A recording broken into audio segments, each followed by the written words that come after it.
So my name is Meagan Thompson, and I am a certified nurse midwife here at the University of Iowa. I have a bachelor's degree in sociology with certificates in American Indian Studies and Women's and Gender Studies. And prior to becoming a nurse, I actually worked as a reproductive health educator. And I think that this background is really important because it helps me look at healthcare in a different way. I'm able to kind of have a deeper understanding of social determinants of health. And as anyone that works with people who have perinatal substance use disorders know, you can't look at the healthcare of one person without looking at the social determinants of health.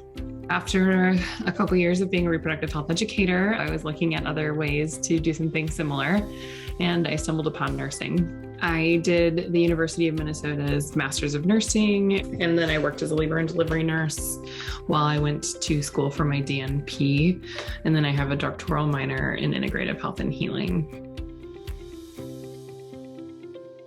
Where I really got into perinatal substance use was during my DNP project. I partnered with a maternal fetal medicine specialist who's board certified in addiction medicine, and we worked in a women's prison. That was when I kind of got to build protocols for substance use.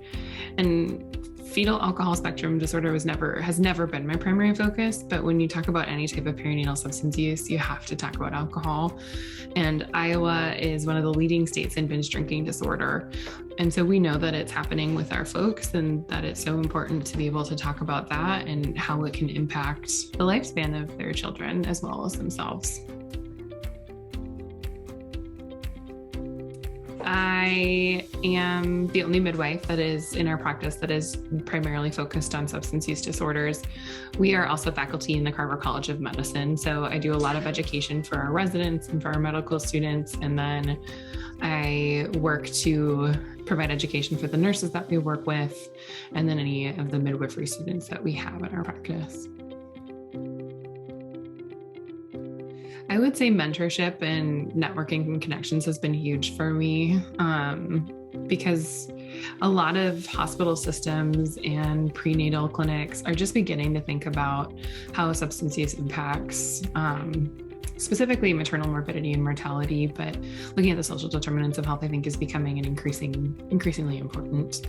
And so now is the time to do it. Now is the time to look to your neighbors and find someone who is doing this work or interested in doing this work and partnering to figure out how to do it together.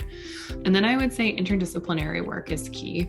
Finding your allies in the field, whether that's an addiction medicine physician or a family medicine PA or a social worker or somebody that is outside of your field that's there to help you and has a little bit more experience, is going to be very important.